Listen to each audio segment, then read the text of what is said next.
아멘. 우리 하나님의 크신 사랑과 은혜가 여기 계신 우리 성도님들 위해 함께 하시기를 예수님의 이름으로 축복드리겠습니다. 강단에 올라오기 전에 이렇게 한 100번을 더 하고 올라옵니다.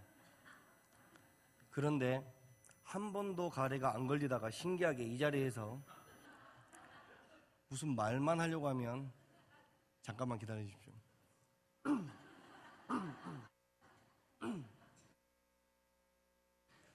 뭐 그런 것들이 저는 방해해도 설교를 할 테니까 은혜로 받아주시길 바랍니다. 새해 복 많이 받으십시오. 사랑하는 여러분, 여러분들 예수님 믿으십니까? 잘하셨습니다. 그냥 한 가지만 더 묻겠습니다. 여러분이 믿으신 겁니까? 누가 여러분으로 하여금 믿게 만든 겁니까? 성경대학 하시나요? 전자입니까? 후자입니까? 후자입니다. 지금 구원에 대해서 이야기를 하고 있는 것입니다. 그럼 조금 더 쉽게 이야기를 한번 해보도록 하겠습니다. 우리 어린아이들도 있기 때문에. 여러분은 얼마 주고 예수님 믿으셨습니까? 혹은 얼마나 많은 시간을 들여서 봉사함으로 구원을 얻으셨습니까? 여기서 봉사를 함은 여러분이 얼마나 많이 성경을 읽는 것, 그 다음에 기도를 몇천 시간 하셨는지 모르겠지만 그 기도 시간까지 포함됩니다. 그 봉사의 대가로 예수님 믿으신 겁니까? 그것도 아니면 얼마나 많은 사람들을 여러분의 주먹으로 혹은 여러분의 촌철살인 같은 입김으로 때려 눕히시고 그 대가로 예수님을 믿게 되었습니까? 정말 예수님을 믿는다는 믿음이 이거입니까? 아니지 않습니까? 아직도 여러분이 예수님을 믿는 그 사실을 누군가에게 이야기할 때 내가 예수 그리스도를 믿었다고 자랑하십니까? 정말 우리는 내가 예수 그리스도를 믿고 그 믿음이 조건이 되어서 구원이 우리에게 왔을까요? 좀 문제제기만 해놓고 성경을 보도록 하겠습니다. 오늘 배경에 대해서 좀 설명해 드리도록 하겠는데요. 오늘 성경의 배경은 요한복음 읽었던 10장의 배경은 그렇습니다. 예수님 공생의 3년 겨울입니다. 예수님께서 1년, 2년, 3년, 4년 봄까지 사역하고 십자가에 죽으시는데 예수님 공생의 3년 겨울에 수전절에 있었다는 그런 배경을 가지고 있는데 이 수전절은 유다 마캅이라는 사람이 있었습니다. 그런데 그 당시에 수리아 안티오쿠스 에피파네스, 발음도 잘 안 되죠. 그냥 들으십시오. 그 군왕이 있었는데 그 군왕이 남쪽으로 점점점 내려오더니 어디를 잡아먹어버려냐? 예루살렘을 잡아먹어버립니다. 그리고 이 성전이 뭐 여호와 하나님을 섬기는 성전이라고 돼지피는 못 뿌려? 돼지를 잡아와. 그 성전에 돼지피를 뿌려버립니다. 유대인들은 막 울죠. 우리 하나님의 이 예배 초소를 더럽게 한. 그런데 아무리 울어봤자 실력이 있습니까? 뭐 힘이 있습니까? 안 되는 거죠. 그런데 BC 160년경에 그 유다 마카비가 싸워서 이깁니다. 그리고 그 성전을 다시금 깨끗하게 하고 하나님께 봉헌한 그것을 기념한 것이 수전절입니다. 아이러니하게도 겨울에 있죠. 그 수전절에, 공생의 3년 수전절에 대먹지 않은 유대인들이 대먹지 않는 공격을 예수님께 하고 있는 것입니다. 그 배경을 가지고 있고요.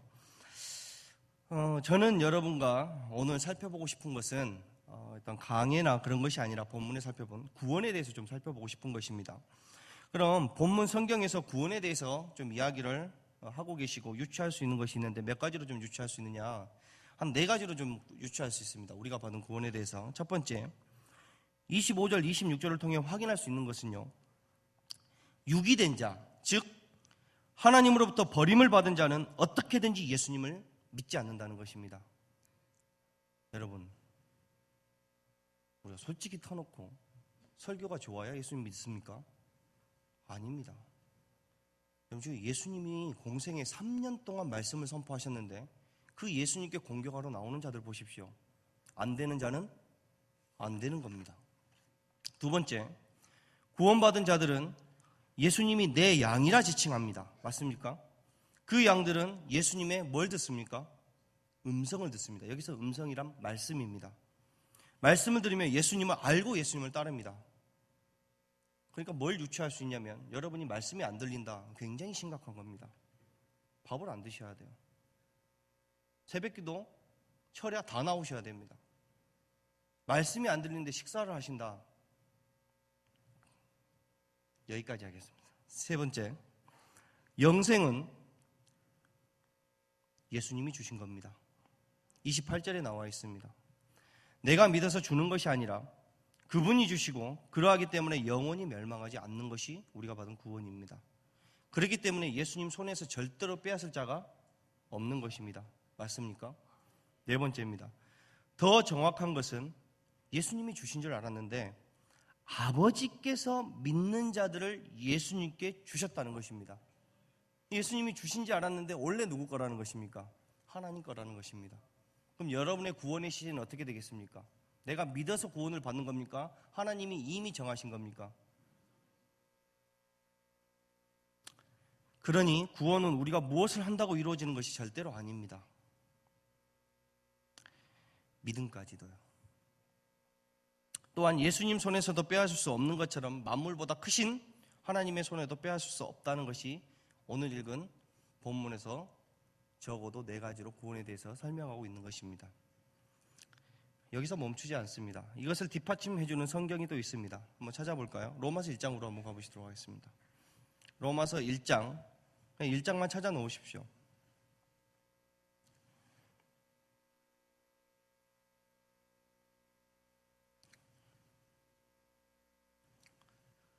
자, 이 로마서 1장은 로마서라는 서신을 통해 앞으로 바울 선생님이 성령의 감동하심으로 복음과 구원을 설명할 터인데 그 복음과 구원에 대해 서언을 한 장이 1장입니다.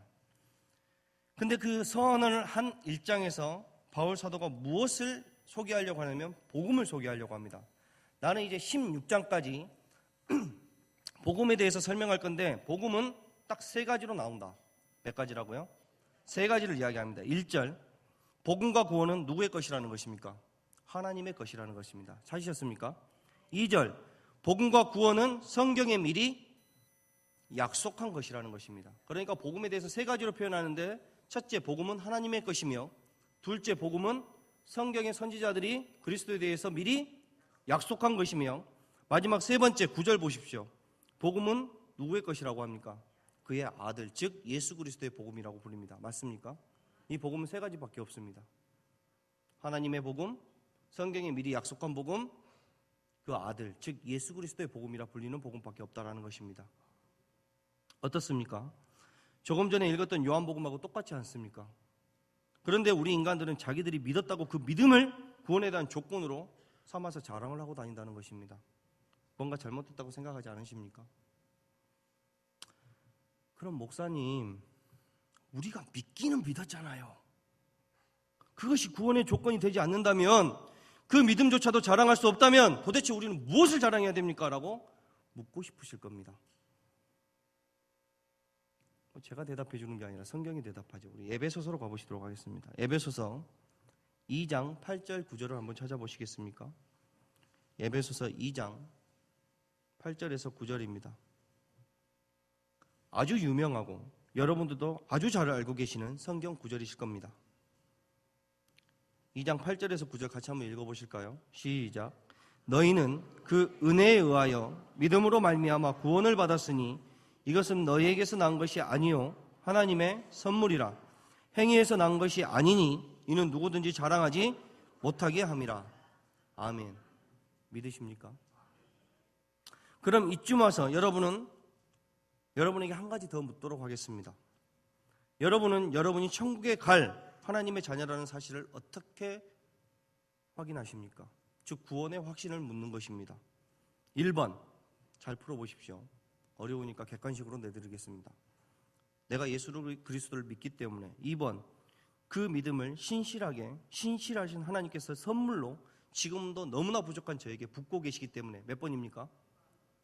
정답은 항상 긴 거죠. 하나님께서 신실하시기에 여러분과 저의 구원이 안전한 것입니다.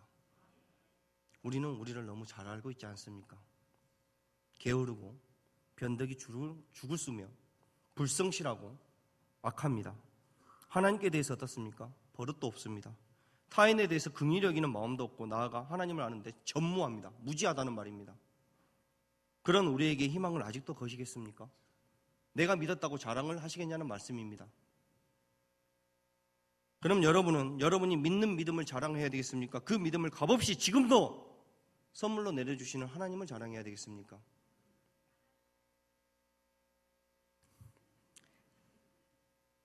잘하셨습니다. 이것이 오늘 읽은 요한복음과 로마서에서 이야기해주고 싶은 우리의 구원이라는 것입니다. 거기에 성경은 한 가지 더 플러스를 합니다. 너희 구원이 왜 안전하고 왜 확실히 이루어질 것이냐? 구원은 파워라는 것입니다. 능력이라는 것입니다. 믿으십니까? 하나님보다 힘과 능력이 강력한 지체가 있을까요? 없을까요? 없습니다. 그래서 구원이 완전한 겁니다. 그래서 성경은 맨 처음 문장 창세기 1장 1절부터 무엇을 선언합니까? 태초에 하나님이 그 능력으로 천지를 창조하시나. 누가 창조하셨습니까? 그렇게 능력을 선포하고 계시는 것입니다. 내가 말씀으로 홀로 너희 눈에 보이는 천지를 창조했는데 너희 인생을 내가 못 책임질까 보냐라는 선언이 창세기 1장 1절의 선언이라는 것을 기억하시길 바랍니다. 하나님께서 만물보다 크십니다. 그 손에서 여러분을 빼앗을 자가 없다고 오늘 성경에서 선언하시는 것입니다. 이것이 여러분과 제가 받고 얻은 구원이라는 사실을 기억하시길 바랍니다. 사랑하는 여러분, 하나님 지금도 살아계십니다. 어떤 사람은 그런 것 같아요. 2000년이 지났으니까 예수님도 늙으셨겠죠. 여러분이나 늙으시고 예수님은 안 늙으십니다. 그 손에만 있으면 아무도 빼앗을 자가 없을 정도의 능력의 하나님이라는 사실을 기억하시길 바랍니다. 그러므로 여러분이 받은 그리고 얻은 구원은 하나님의 능하신 손 안에서 안전하다는 것입니다.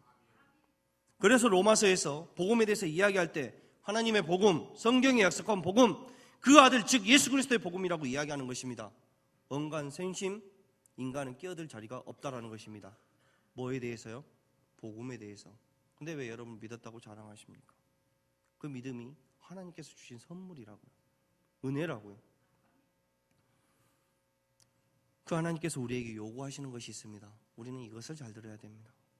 무엇을 요구하십니까? 하나님이 말씀하십니다. 내 손 안에서 안전하고 확실한 인생이 너희의 인생이라면, 내가 보증하는, 내가 이룰 인생이 너희의 인생이라면 이제는 다시금 못난 짓을 하지 말라고 이야기하십니다. 너희 믿음이 나에게 조건이 되지 않고 오직 내가 나의 사랑과 긍휼과 은혜로 너를 구원하고 구원을 이룰 자라고 믿는다면 이제는 하나님 자녀답게 살라고 요구하신다는 것입니다. 오늘 읽은 요한복음 본문에 나오는 예수님을 에워싸고 믿음이 없는 자처럼 행동하지 말라고 이야기하시는 것입니다. 예수님의 말씀을 3년 들었습니다. 그런데도 예수님을 공격합니다. 로마서로 한번 가보시도록 하겠습니다. 로마서 6장입니다. 로마서 6장 15절에서 19절을 보시도록 하겠습니다. 로마서 6장 15절에서 19절까지입니다.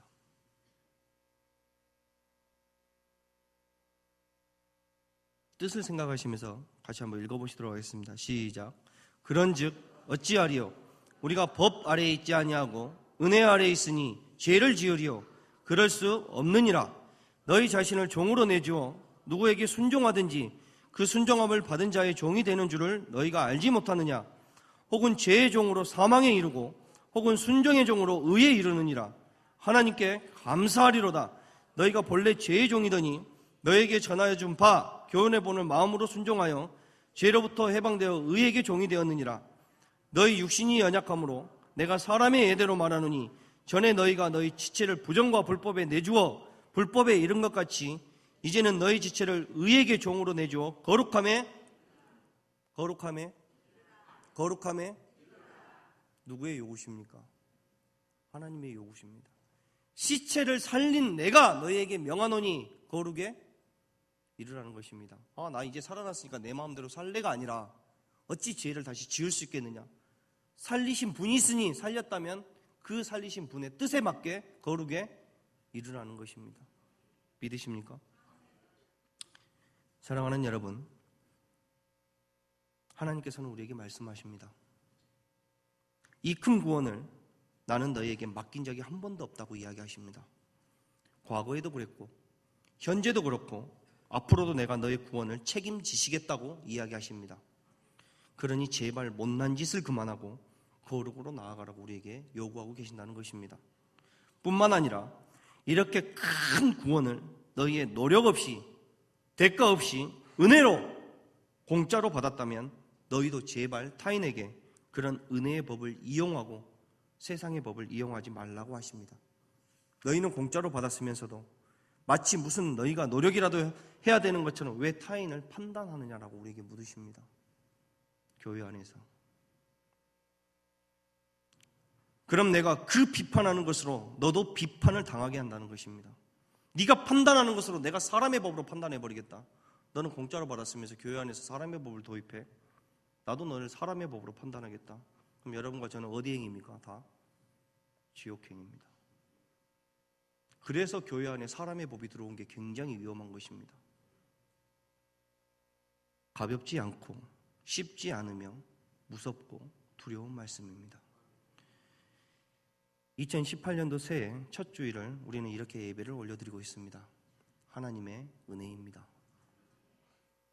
바라옵기는 2018년도 여러분에게 좋은 일만 가득하시길 바랍니다. 그런데 안타깝게도 그 뜻은 저의 뜻입니다. 저도 그렇게 바라지만 사람의 인생이라는 게 어디 그렇게 됩니까? 절대 그렇게 되지 않을 겁니다. 예를 들겠습니다. 올해에도 여러분들은 여러분의 자녀들 때문에 속이 뒤집어지실 겁니다. 속이 썩을 거라는 말입니다. 그리고 여러분의 남편 혹은 여러분의 아내 때문에 속이 뒤틀릴 것입니다. 여러분의 연로하시고 육신적으로 연약한 부모님 때문에 또한 여러분 가슴이 철렁거리실 때가 있으실 거고 마음이 아프실 것입니다. 또한 여러분이랑 같이 신앙생활하는 옆에 지체들 때문에 오장육부가 뒤틀릴 때도 있으실 겁니다. 이게 우리의 인생이라는 것입니다. 그런데요, 우리가 알아야 할 것은 이런 인간의 연약한 것과 못난 것들, 즉 못난 행위가 절대로 하나님의 능력과 하나님께서 우리에게 베푸실 구원을 못 이긴다는 것입니다. 절대로요. 사랑하는 여러분, 삶 속에서 이해가 되지 않으시고 답답하고 미치실 것 같으시더라도 조금만 인내하십시오. 하나님께서 여러분을 상황 속에서 잠잠히 설득하실 것입니다. 또 때로는 과감히 여러분 인생에 간섭하셔서 마침내 우리의 구원을 완성하실 것이 확실하기 때문에 그렇습니다. 그분은 완벽하시며 완전하시며 성실하시며 거룩하신 분이십니다. 그 성품으로 지금도 일하고 계시기 때문에 우리에게 희망이 있는 것입니다. 놀랍지 않습니까? 여러분과 제가 뭐라고 하나님이 쉬지 않으신다는 것입니다. 말씀 한마디면 다시 만들 수 있습니다. 이 구원의 감격스러움 외에 아무것도 필요하지 않은 자를 가리켜 무엇이라 부르는지 압니까? 그리스도인이라 부릅니다. 예수 믿는 사람이라 부른다는 것입니다. 하나님께서는 우리의 못남을 충분히 이기십니다. 하나님께서는 우리의 죄악을 역시 충분히 이기십니다. 하나님께서는 우리의 무지를 충분히 이기신다는 사실을 기억하시길 바랍니다. 마지막으로 성경 로마서 8장으로 가보시도록 하겠습니다. 로마서 8장 37절입니다.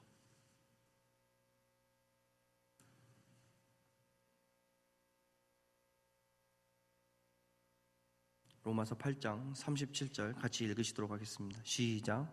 그러나 이 모든 일에 우리를 사랑하시는 이로 말미암아 우리가 넉넉히 이기느니라. 아멘. 사랑하는 여러분, 하나님이 제일 셉니다. 하나님의 사랑이 제일 세다는 말입니다. 그 사랑이 여러분과 저의 구원을 넉넉히 이루실 것입니다. 아무쪼록 2018년 새해 하나님의 손 안에서 참되게 예수 그리스도를 믿는 여러분이 되시길 바랍니다. 그러함으로 말미암아 그분의 사랑으로 여러분의 빡빡한 삶을 넉넉히 이기시는 인생이 되시기를 우리 주 예수 그리스도의 이름으로 축복드리겠습니다. 기도하겠습니다. 하나님 아버지,